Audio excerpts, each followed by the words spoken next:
अल्हम्दुलिल्लाह सुम्मा अल्हम्दुलिल्लाह। जीअं त असांजो मुर्शिद महबूब करीम साईं मखदूमुल मखादीम मखदूम शाह महमूद हुसैन कुरैशी जो फ़र्ज़ंद अर्जमंद मखदूमज़ादा साहिबज़ादा ज़ैन हुसैन 18, 19, 20 तारीख़ ते वादी मेहराण जो दौरे करण ते अचनि पिया।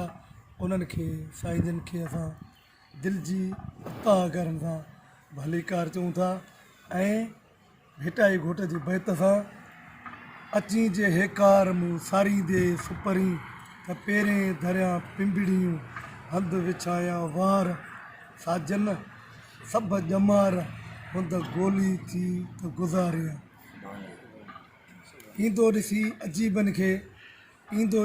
अजीबनि खे बिस्मिल्लाह करियां अखियूं विछायां अङण ते मन मंज़ल गाह कयां हाजन चवे हुब में को अहिड़ो ठाह कयां पूरो पसाह कयां पोइ मोकल ॾियां महबूब खे।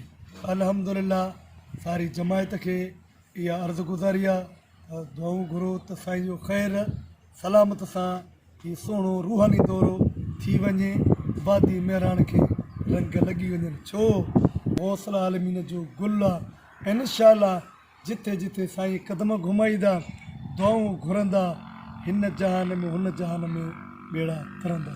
कारियूं कोजूं कोवड़ियूं नूर न मोचारियूं वठी वेठी वाट ते खिखीअ जूं खारियूं उन्हनि जूं आरियूं तो समेरीअ केरु सुणे तूं समूं आऊं गंदरी मूं में ऐबल लख हीणे मुंहिंजे हाल जी तोखे सभु परख कारण रब लख मतां मूं घर मटीअ।